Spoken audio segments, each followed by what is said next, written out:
لیپ top کی screen پہ نگاہیں جمائے ڈی جے تیزی سے کچھ ٹائپ کرتی کہہ رہی تھی۔ حیا اسی طرح ببل چپاتی موبائل کے بٹن دباتی رہی۔ تمہارے جانے کے بعد سب اتنے شرمندہ تھے کہ مت پوچھو کس طرح میں نے بمشکل سب کو منا کر حسین سے کیک کٹوایا۔ دفتن حیا کا موبائل بجا تو ڈی جے خاموش ہو گئی۔ حیا نے لب پیچھے اسکرین کو دیکھا، وہاں جہان کا موبائل نمبر لکھا آ رہا تھا۔ چاہنے کے باوجود بھی وہ کال مسترد نہ کر سکی۔ کیا ہے؟ اس نے فون کان سے لگا کر بہت آہستہ سے کہا۔ ابھی تک خفا ہو؟ وہ ایک دم اتنی اپنائیت سے پوچھنے لگا کہ وہ لب کاٹ کر رہ گئی۔ حلق میں آنسوؤں کا گھولا سا اٹکنے لگا۔ خفا ہونے کا اختیار اپنوں کو ہوتا ہے، مجھے یہ اختیار کبھی کسی نے دیا ہی نہیں۔ اتنے لمبے مکالمے مت بولو، مجھ سے اب سردی میں نہیں کھڑا ہوا جا رہا، فوراً باہر آؤ۔ وہ ایک دم اٹھ بیٹھی۔ تم کہاں ہو؟ آنسو غائب ہو گئے تھے۔ تمہارے ڈورم کے باہر بالکنی میں کھڑا ہوں۔ میرے اللہ، تم اب تک یہیں ہو؟ وہ فون پھینک کر اٹھی، تیزی سے سیڑھیاں پھلانگتی نیچے اتری اور دوڑ کر دروازہ کھولا۔ وہ بالکنی کی ریلنگ سے ٹیک لگائے سینے پہ بازو لپیٹے کھڑا تھا۔ اسے دیکھ کر مسکرایا۔ اف جہاں! حیا دروازہ بند کر کے اس تک آئی۔ اس نے ٹی شرٹ کے اوپر ایک کھلا سا سیاہ سویٹر پہن لیا تھا اور بالوں کا پھر سے ڈھیلا جوڑا باندھ لیا تھا۔ آنکھیں اب ہنوز مترنم تھیں۔ کب سے کھڑے ہو ادھر؟ وہ خفگی سے کہتی اس کے ساتھ آ کھڑی ہوئی۔ جب سے تم نے بتایا تھا کہ تمہاری زندگی میں جنجر بریڈ ہاؤس سے بڑے مسائل ہیں، میں نے سوچا ان کو حل کیے بغیر نہ جاؤں۔ چائے تو نہیں پلاؤ گی؟ وہ کچھ ایسے ڈرتے ڈرتے بولا کہ وہ ساری تلخی بھلا کر ہنس دی۔ آؤ تمہیں ایپل ٹی پلاتی ہوں، تمہارے ترکی کی سوغات ہے، ورنہ پاکستان میں تو ہم نے کبھی سیب والی چائے نہیں پی تھی۔ وہ دونوں ساتھ ساتھ اندرونی سیڑھیاں اترنے لگے۔ اور ہم یہیں پی کر بڑے ہوئے ہیں، کتنا فرق ہے نا ہم میں۔ وہ شاید یوں ہی بولا تھا، مگر کچن کا دروازہ کھولتی حیا نے مڑ کر اسے دیکھا ضرور تھا۔ ہاں بہت فرق ہے ہم میں، اس نے تسلیم کر لیا تھا۔ اس نے ہار مان لی تھی اور انسان کو کوئی چیز نہیں ہرا سکتی جب تک کہ وہ خود۔ اف یہ ڈی جے کے سنہری اقوال بھی نا۔ وہ سر جھٹک کر کچن میں داخل ہو گئی۔ ایپل ٹی تو ختم ہے، اب سادہ بنا چائے پیو۔ اس نے کیبنٹ کھول کر چند ڈبے آگے پیچھے کیے اور پھر مایوسی سے بتایا۔ دودھ نکالو، میں چائے کا پانی چڑھاتا ہوں۔ وہ آگے بڑھا، دیگچی ڈھونڈ ڈانٹ کر نکالی، اس میں پانی اور پتی ڈال کر چولہے پہ چڑھائی اور چولہا جلا دیا۔ وہ ویسا ہی تھا، فوراً سے کام کر دینے والا۔ اس کے ہاتھ بہت سخت اور مضبوط سے لگتے تھے، کام کے، محنت اور مشقت کے عادی۔ وہ استنبول کی ورکنگ کلاس کا نمائندہ تھا۔ اب وہ سلیب پہ رکھے برتن جمع کر کے سنک میں ڈال رہا تھا۔ رہنے دو جہان، میں کر لوں گی، تم نے کرنے ہوتے تو اب تک کر چکی ہوتی۔ اب اس سے پہلے کہ پانی سوکھ جائے دودھ ڈال دو، بلکہ مجھے دو۔ اس نے پلیٹ دھوتے ہوئے دوسرے ہاتھ سے دودھ کا ڈبہ اٹھایا اور خود ہی دیگچی میں انڈیل دیا۔ وہ اسے دیکھ کر رہ گئی۔ وہ کھلے نل تلے پلیٹ کنگھال رہا تھا۔ جینز اور جوگرز پہنے، سویٹر کی آستینیں کوہنیوں تک موڑے، وہ ٹاکسم اسکوائر کی میٹرو میں موجود اس ایگزیکٹو سے قطعاً مختلف لگ رہا تھا جس سے چند ہفتے قبل حیا ملی تھی۔ حیا! حیا! ڈی جے حواس باختہ سی چلاتی ہوئی کچن میں داخل ہوئی۔ تمہارا فون مر جائے گا بج بج کر۔ اوہ السلام علیکم۔ جہان کو دیکھ کر وہ گڑبڑا گئی۔ وعلیکم السلام، جہان نے پلٹ کر اسے جواب دیا۔ تمہارا فون۔ وہ حیا کو فون تھما کر واپس مڑ گئی۔ حیا نے موبائل پہ دیکھا، 5 مسڈ کالز، ترکی کا کوئی غیر شناسا نمبر۔ اسی وقت اس کا موبائل پھر بجنے لگا۔ اس نے اسکرین کو دیکھا، وہی ترکی کا نمبر۔ اس بار اس نے کال وصول کر لی۔ ہیلو! جب وہ بولی تو اس کی آواز میں تذبذب تھا۔ حیا سلیمان، بندے کو عبد الرحمن پاشا کہتے ہیں، اب تک آپ مجھے جان گئی ہوں گی۔ وہ شستہ اردو میں کہہ رہا تھا، اس کی آواز میں ممبئی کے باسیوں کا تیکھا پن اور لہجہ بہت ٹھنڈا۔ حیا کا رنگ پھیکا پڑ گیا۔ اس نے پلکیں اٹھا کر جہان کو دیکھا۔ وہ بہت غور سے اس کے چہرے کے اتار چڑھاؤ کو دیکھ رہا تھا۔ رانگ نمبر، اس نے کہہ کر فون رکھنا چاہا، مگر وہ آگے بڑھا اور موبائل اس کے ہاتھ سے لے لیا۔ کون؟ وہ فون کان سے لگا کر بولا تو اس کے چہرے پہ بے پناہ سختی تھی۔ کون؟ اس نے دہرایا۔ شاید دوسری جانب سے کوئی کچھ بول نہیں رہا تھا۔ جہان لب پیچھے چند لمحے انتظار کرتا رہا، پھر اس نے فون کان سے ہٹایا، بند کر دیا۔ اس نے موبائل حیا کی طرف بڑھاتے ہوئے جانچتی مشکوک نگاہوں سے اسے دیکھا۔ کون تھا؟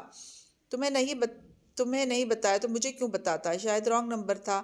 وہ اب سنبھل چکی تھی۔ ہوں، تمہیں کوئی تنگ تو نہیں کر رہا؟ پھر جیسے وہ چونکا، وہ پھول، پتہ نہیں کون ہے۔ اس نے شانے اچکائے۔ جانے دو، ہراسمنٹ ایک جرم ہے، ہم اس کے لیے پولیس کے پاس جا سکتے ہیں۔ وہ کچھ سوچ کر بولا، کسی مسئلے کا حل جہان سکندر کے پاس نہ ہو، ایسا ممکن تھا بھلا؟ جانے دو، میں اسے زیادہ اہمیت نہیں دیتی، خود ہی تھک کر رک جائے گا۔ گو کہ وہ مطمئن نہیں ہوا تھا، مگر سر ہلا کر پلٹ گیا اور نل پھر سے کھول دیا۔ حیا نے موبائل کو سائلنٹ پہ لگا کے جیب میں ڈال دیا۔ وہ اس نازک رشتے میں مزید بدگمانی کی متحمل نہ تھی۔ چولہا کیوں بند کر دیا؟ ابھی پکنے دیتی، میں زیادہ کڑی ہوئی چائے پینے کا عادی ہوں۔ اپنی اسی پل چولہا بند ہوا تو وہ چونکا۔ میں نے بند نہیں کیا، یہ آٹومیٹک ہے، ہر 15 منٹ بعد 10 منٹ کے لیے بند ہو جاتے ہیں، اب 10 منٹ بعد خود ہی جل اٹھے گا۔ یہ اچھا کام ہے، ایسے اسے جیسے کوفت ہوئی۔ پھر آخری برتن کنگالتے ہوئے وہ بار بار چولہے کو سوچتی نظروں سے دیکھتا رہا۔ جب برتن دھل گئے تو ہاتھ دھو کر چولہے کی طرف آیا۔ برتن دھل گئے تمہارے، اب تمہاری زندگی کے اگلے مسئلے کو حل کرتے ہیں۔ اس کے بعد کون سا مسئلہ ہے وہ بھی بتاؤ۔ وہ چولہے کو پھر سے جلانے کی کوشش کرنے لگا۔ میری زندگی کے مسئلے ٹوٹے کیپٹن کے ٹھنڈے چولہے کی طرح نہیں ہے جو تم حل کر لو۔ اچھی بلی زندگی، یہ تمہاری کیا مسئلہ ہے؟ تمہیں سوائے اس بیکار چولہے کے کوئی تو حل ہوگا اس کا بھی۔ وہ نچلا لب دبائے جھک کر سوئچ سے چھیڑ چھاڑ کر رہا تھا۔ اس کا کوئی حل نہیں ہے، یہ ناممکن ہے کہ کسی مسئلے کا کوئی حل نہ ہو۔ ٹھہرو، میں کچھ کرتا ہوں۔ وہ پنجوں کے بل زمین پر بیٹھا اور جھک کر نیچے سے چولہے کا جائزہ لینے لگا۔ جہان رہنے دو، میری کار سے میرا ٹول باکس لے آؤ، ڈیش بورڈ میں پڑا ہوگا، تب تک میں اسے دیکھتا ہوں۔ وہ جینس کی جیب سے چابیوں کا گچھا نکال کر اس کی طرف بڑھائے، گردن نیچے جھکائے چولہے کے ارد گرد جیسے کچھ تلاش کر رہا تھا۔ وہ جہان ہی کیا جو کچھ کرنے کی ٹھان لے تو پھر کسی کی سنے۔ اسے میٹرو میں اپنے جوتے کے تسمے کھولتا جہان یاد آیا تھا۔ اس نے مسکراہٹ دبا کر ہاتھ بڑھا کر چابی پکڑی اور دروازے کی طرف بڑھ گئی۔ جہان کی چھوٹی سفید سی کار ہاسٹل کی سیڑھیوں کے آخری زینے کے سامنے کھڑی تھی۔ اس میں سے ٹول باکس نکالتے ہوئے بے اختیار حیا نے سوچا کہ وہ اتنا امیر نہیں جتنا وہ سمجھتی تھی، یا پھر شاید یورپ میں رہنے والے رشتہ داروں کے بارے میں عمومی تصور یہی ہوتا ہے کہ وہ خاصے دولت مند ہوں گے، جبکہ جہان اور پھپھو اس کے برعکس محنت کش ورکنگ کلاس کے افراد تھے۔ وہ واپس آئی تو وہ چھری سے ہی شروع ہو چکا تھا اور پائپ ساکٹ پتہ نہیں کیا کیا کھولے بیٹھا تھا۔ چند منٹ وہ خاموشی سے سلیب کے ساتھ ٹیک لگائے اسے کام کرتے دیکھتی رہی۔ وہ دائیں گھٹنے اور بائیں ٹخنے کے بل زمین پر بیٹھا پائپ کے دہانے پہ پیچ کس سے کچھ کھول رہا تھا۔ ٹول باکس اس کے پاؤں کے پاس کھلا پڑا تھا۔ چند صبر آزما پل بیتے اور پھر وہ فاتحانہ انداز میں ہاتھ جھاڑتے ہوئے اٹھا۔ یہ چوتھا چولہا جو کونے میں ہے یہ فکس کر دیا، اب یہ خود سے نہیں بجھے گا۔ اس نے کہنے کے ساتھ ہی عملی مظاہرے کے طور پر چولہے کو جلا دیا اور پھر چائے کی کیتلی اسی پہ رکھ دی۔ یہ جو تم نے حرکت کی ہے نا جہان سکندر، یہ غیر قانونی ہے۔ اگر کسی کو پتہ چل گیا تو سوانجی میں اسموکنگ بھی غیر قانونی ہے، مگر سٹوڈنٹس کرتے ہیں نا۔ ڈرنکنگ بھی غیر قانونی ہے، سٹوڈنٹس وہ بھی کرتے ہیں، اور کمروں میں چھوٹے چولہے اور مائکرو ویو رکھنا بھی غیر قانونی ہے، وہ بھی رکھتے ہیں نا۔ سو تم بھی اپنی مرضی کرو۔ وہ کاؤنٹر سے ٹیک لگائے کھڑا بڑی لاپرواہی سے بولا تو وہ ہنس دی۔ اسے اپنا سروے فارم یاد آ گیا تھا۔ تم سبانجی سے پڑھے ہو جو اتنی معلومات ہیں؟ سبانجی سے پڑھا ہوتا تو ایک چھوٹا سا ریسٹورانٹ نہ چلا رہا ہوتا۔ ہم تو عام سی سرکاری یونیورسٹیز میں پڑھنے والے مڈل کلاس لوگ ہیں مادام۔ وہ جب بھی اپنی کم آمدنی یا کام کا ذکر کرتا اس کے بظاہر مسکراتے لہجے کے پیچھے ایک تلخ اداسی سی ہوتی، ایک احساس کمتری، یا پھر شاید یہ اس کا وہم تھا۔ خیر، حیا گہری سانس لے کر چولہے کی طرف آئی اور چائے کی کیتلی اٹھا لی۔ ٹرے میں پیالیاں اس نے پہلے سیٹ کر رکھی تھی، اب وہ چھلنی رکھ کے چائے ڈیلنے لگی۔ اس ویکینڈ پر ڈنر کریں ساتھ؟ اس نے ایک جھٹکے سے سر اٹھایا۔ ذرا سی چائے چھلنی کے دانے سے پھسل کر پیالی پکڑے اس کے ہاتھ پہ گری، مگر وہ بے حد حیرت بے یقینی سے جہان کو دیکھے گئی۔ اچھا نہیں کرتے، غلطی سے کہہ دیا۔ وہ جیسے شرمندہ ہو گیا۔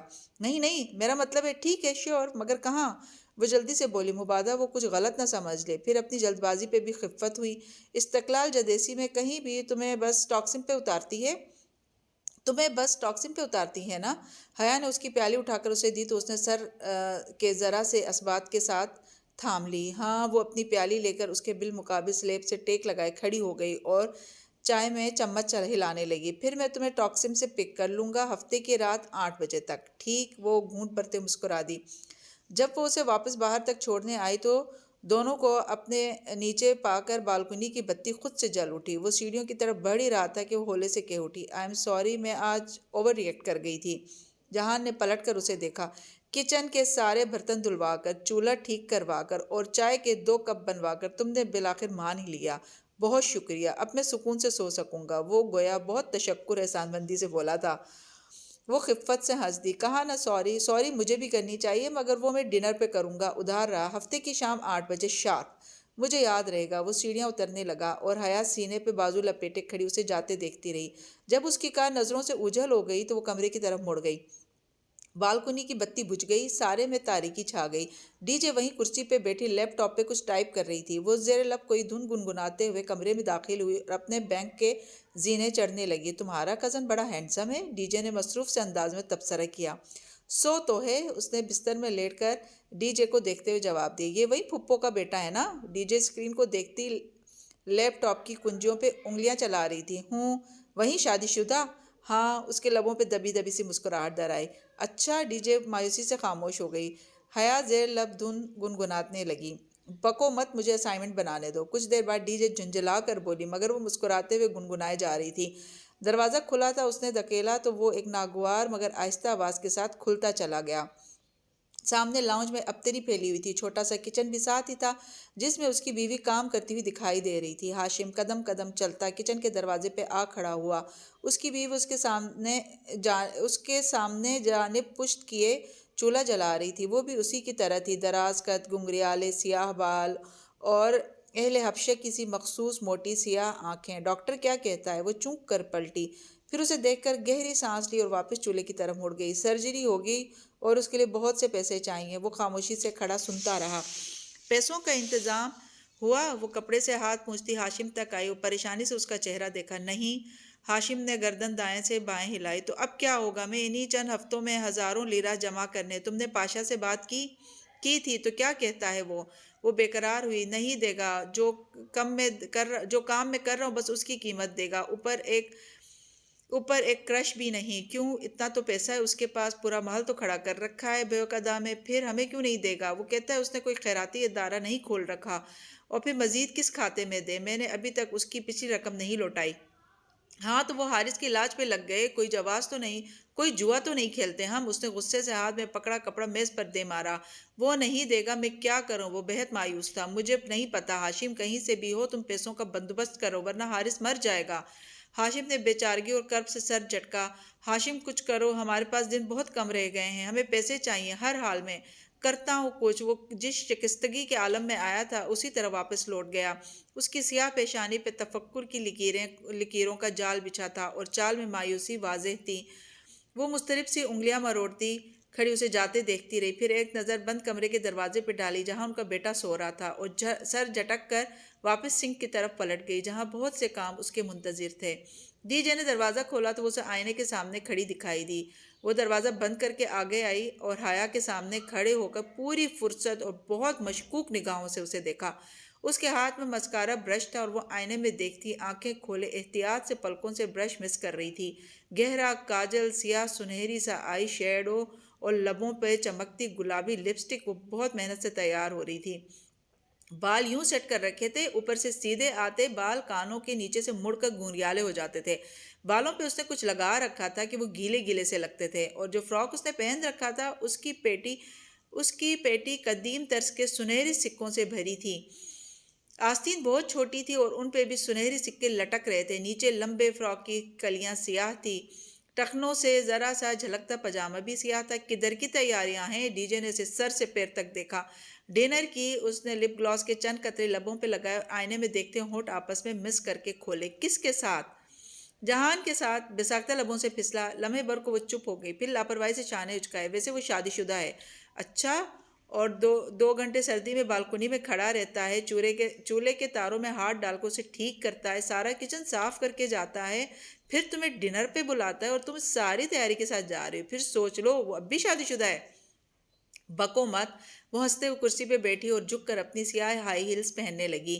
نہ بتاؤ، میں بھی پتہ لگا کر رہوں گی۔ ڈی جے منہ پر ہاتھ پھیرتی اپنی کرسی پہ بیٹھ گئی۔ حیا نے گنگناتے ہوئے میز پہ رکھا اپنا چھوٹا سنہری کلچ اٹھایا، وہی ڈاور بائی کی مہندی والا کلچ جو اس نے جہاز میں بھی اٹھا رکھا تھا۔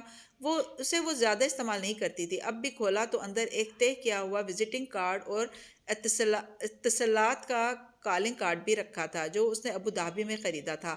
اس نے موبائل، پیسے اور سبانجی کا آئی ڈی کارڈ اندر رکھا۔ کلچ چھوٹا تھا، حالے کا دیا گیا موٹا بھدا موبائل اس میں پورا نہیں آ رہا تھا، تو اس نے موبائل ہاتھ میں پکڑ لیا اور اچھا میں چلی کہہ کر ہینگر پر لٹکا اپنا سفید نرم کوٹ ایک ہاتھ سے کھینچ کر اتارا اور باہر لپکی۔ باریک لمبی ہیل سے پتھریلی سڑک پر چلتے اس نے کوٹ سیدھا کیا اور پہنا، پھر چلتے چلتے سامنے سے بٹن بند کیے۔ گورسل کا سٹاپ ذرا دور تھا، اسے وہاں تک پیدل جانا تھا۔ وہ کوٹ کی جیبوں میں ہاتھ ڈالے سر جھکائے تیز تیز سڑک پہ چلتی جا رہی تھی۔ شام کی ٹھنڈی ہوا سے اس کے گیلے گنگریالے بال کمر پہ اڑ رہے تھے۔ جس لمحے وہ گورسل سٹاپ کے قریب پہنچی اسے گورسل دور سبانجی کے گیٹ سے باہر نکلتی دکھائی دی۔ ہالے نے کہا تھا جس دن تمہاری گورسل چھوٹے گی اس دن ہالے نور تمہیں بہت یاد آئے گی، اور اس پر بے بسی اور دکھ سے اس دور جاتی گورسل کو دیکھ کر اسے واقعی ہالے نور بہت یاد آئی تھی۔ اس نے جیب سے موبائل نکالا اور جہان سکندر کو پیغام لکھا، میری گورسل چھوٹ گئی ہے، مجھے پک کر لو، میں سٹاپ پہ کھڑی ہوں۔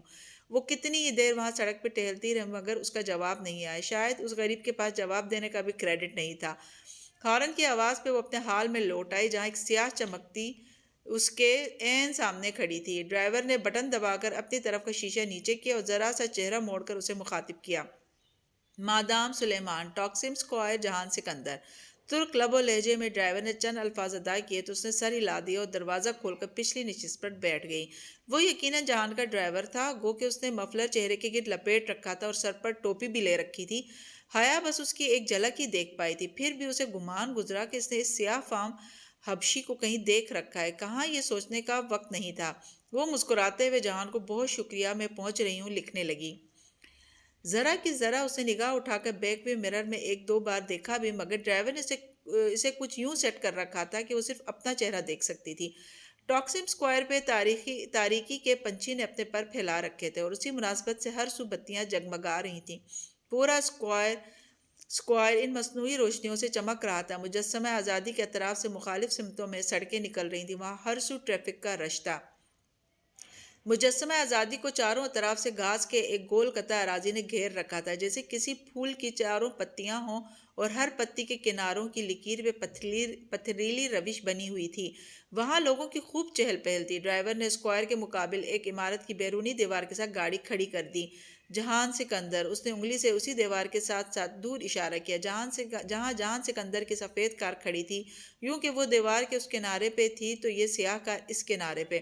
اس نے دروازہ کھولا اور باریک ہیل احتیاط سے باہر سڑک پہ رکھی۔ ٹاکسم اسکوائر کو اس کی ہیلز پسند نہیں تھی، اسے اندازہ تھا۔ وہ اپنی گاڑی کے ساتھ ہی کھڑا تھا، بونٹ کھول کر وہ جھکے ہوئے کچھ تاریں جوڑ رہا تھا، سیاہ جیکٹ اور جینس میں ملبوس، ہمیشہ کی طرح عام سے حلیے میں۔ وہ کوٹ کی جیبوں میں ہاتھ ڈالے سہج سہج کر چلتی اس تک آئی۔ وہ کچھ گنگناتے ہوئے ایک تار کو دوسری کے ساتھ جوڑ رہا تھا۔ ہیل کی ٹک ٹک پہ رکا اور گردن گھما کر دیکھا۔ سلام علیکم، اسے دیکھ کر مسکراتے ہوئے سیدھا ہوا۔ وعلیکم السلام، اس تاریک کونے میں کیا کر رہے ہو؟ میری کار ہر خاص موقع پہ دغا دے جاتی ہے، اب بھی مسئلہ کر رہی ہے۔ خیر میں فکس کر لوں گا، وہ ہاتھ جھاڑتے ہوئے لاپرواہی سے بولا۔ وہ تو تم کر لوگے، مجھے پتا ہے، جہان سکندر کے پاس ہر مسئلے کا حل ہوتا ہے۔ وہ دھیرے سے ہنسی۔ تم بتاؤ، پورے اسکوائر پہ مجھے تلاشتے تمہیں کتنی دیر لگی اور بس پر آئی ہو؟ نہیں، تمہاری بھیجی گئی شوفرون کار میں آئی ہوں۔ وہ دھیرے سے ہنس دیا۔ یہ طنز کہاں سے سیکھ لی ہیں تم نے؟ میں اتنا غریب بھی نہیں ہوں کہ تم یوں مذاق اڑاؤ۔ وہ ہنس کر سر جھٹکتا اب بونٹ بند کر رہا تھا۔ حیا نے گردن پھیر کر پیچھے دیکھا۔ طویل دیوار کے اس سرے پہ وہ سیاہ کار اسی طرح کھڑی تھی۔ تمہیں میرا میسج نہیں ملا تھا؟ وہ قدرے بے چینی سے بولی۔ میسج؟ جہان نے جیب تھپ تھپائی۔ میرا موبائل کہاں گیا؟ اس نے دوسری جیب میں ہاتھ ڈالا اور اپنا سمارٹ فون نکالا، پھر اس کی اسکرین کو انگلی سے چھوا۔ نہیں، اس نے اسکرین حیا کے چہرے کے سامنے کی۔ وہاں ان باکس کھلا تھا اور حیا کا کوئی پیغام نہ تھا۔ حیا نے باختیار اپنے ہاتھ میں پکڑے فون کو دیکھا، اس پر پیغام رکنے کا نشان نظر آ رہا تھا۔ اس نے جلدی سے بٹن دباتے ہوئے آؤٹ باکس کھولا، اس کے دونوں پیغام وہیں رکے تھے۔ اوہ، بیلنس ختم تھا تو ظاہر ہے پھر میسج کیسے جاتا؟ کوئی خاص بات تھی کیا؟ وہ کار کو لاک لگا رہا تھا۔ تم نے مجھے اس پارکنگ ایریا میں ڈنر کرانا یا کسی مہذب جگہ پر؟ وہ بات بدل گئی اور کنکھیوں سے اس نے اس لش پش چمکتی سیاہ کار کو دیکھا جو دور کھڑی تھی۔ اسے کس نے بھیجا تھا؟ وہ کچھ بھی سمجھنے سے قاصر تھی۔ اگر کار میرا اتنا وقت ضائع نہ کرتی تو میں اب تک کسی ریسٹورانٹ میں جگہ ڈھونڈ چکا ہوتا، لیکن اب بھی دیر نہیں ہوئی۔ دونوں ساتھ ساتھ سڑک کے کنارے چلتے رہے۔ استقلال اسٹریٹ نامی وہ طویل گلی ٹاکسم اسکوائر کے ساتھ ہی نکلتی تھی۔ وہ ہفتے کی رات تھی، سو استقلال اسٹریٹ روشنیوں میں نہائی، رنگوں اور کمکموں سے سجی، رونق کی عروج پر تھی۔ وہاں لوگ ہمیشہ کی طرح دونوں اطراف میں تیز تیز چلتے جا رہے تھے۔ گلی کی دونوں جانب شیشوں والی شاپس اور ریسٹورانٹس میں خاصا رش تھا۔ وہ آغاز میں ہی دائیں ہاتھ کی قطار میں بنے ریسٹورانٹ میں چلے آئے۔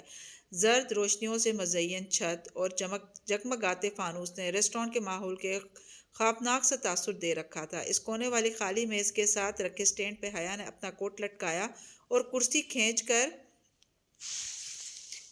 اور خشکی کھینچ کر جہان کے مقابل بیٹھی۔ زرد روشنیوں میں اس کے فراق کے سنہری سکے چمکنے لگے تھے۔ اس نے دائیں بازو میں سنہری کڑا پہن رکھا تھا اور اب وہ کوہنی میز پر رکھے بائیں ہاتھ کی انگلیوں سے کڑے کو گھما رہی تھی۔ سنہری کلچ اور موبائل اس نے میز پہ رکھ دیا تھا۔ آرڈر میں کروں یا تم؟ دعوت تمہاری طرف سے، سو تم کرو۔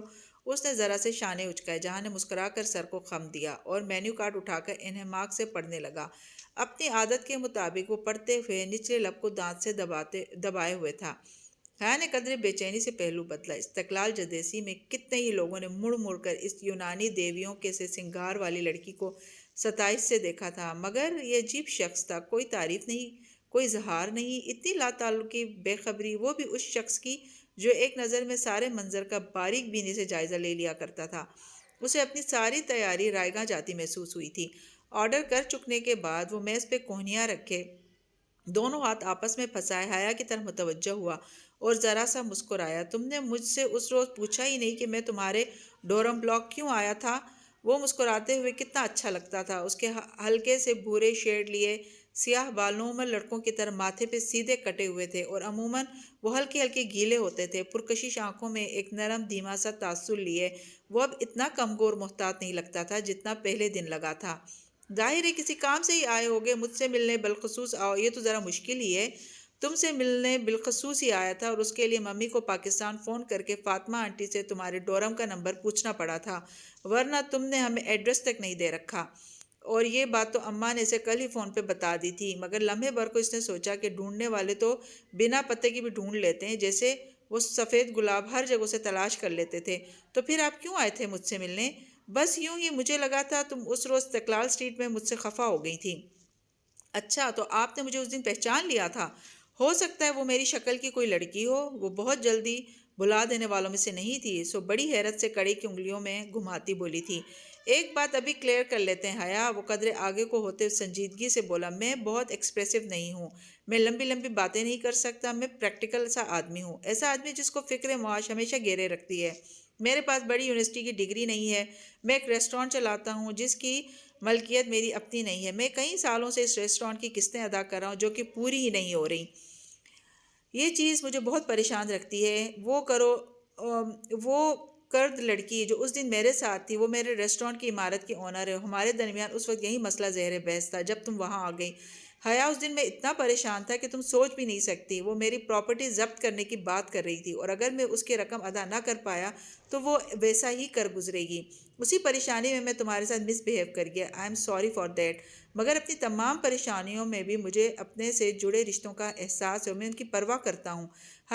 حیا نے سمجھ کر اس بات میں سر ہلا دیا۔ اب بھی خفا ہو اس بات پہ؟ وہ قدر توقف سے بولا، نہیں، میں نے تمہیں تبھی معاف کر دیا تھا جب تم نے کچن کے سارے برتن دھوئے تھے اور چولہا فکس کر کے دیا تھا۔ وہ بے اختیار ہنس پڑا، مگر وہ جنجر بریڈ ہاؤس مجھ پہ اتار رہا ہے۔ اس سے پہلے کہ وہ کچھ کہتی ویٹر اس کی طرف آیا تھا۔ میڈم سلیمان؟ حیا نے چہرہ اٹھا کر دیکھا اور لمحے بھر کو پتھر کی ہو گئی۔ ویٹر ایک سفید گلابوں کا بوکے میز پہ رکھ رہا تھا۔ یہ آپ کے لیے۔ ساتھ ہی اس نے دو رویہ طے کیا ہوا کاغذ حیا کی طرف بڑھایا۔ لیجئے مادام۔ حیا جو ساکھ نگاہوں سے گلدستے کو دیکھ رہی تھی، چونکہ مضطرب سے انداز میں وہ کاغذ تھاما، اس کے قدموں سے جان نکل چکی تھی۔ مؤدب سا ویٹر واپس پلٹ گیا۔ اس نے کپکپاتی انگلیوں سے کاغذ کی تہیں کھولیں۔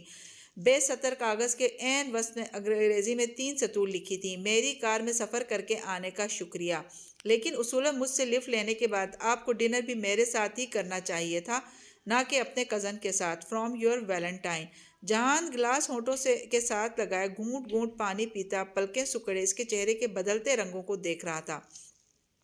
کون بھیجتا ہے تمہیں یہ سفید پھول؟ وہ خاصے سرد لہجے میں بولا تو حیا نے چونک کر سر اٹھایا۔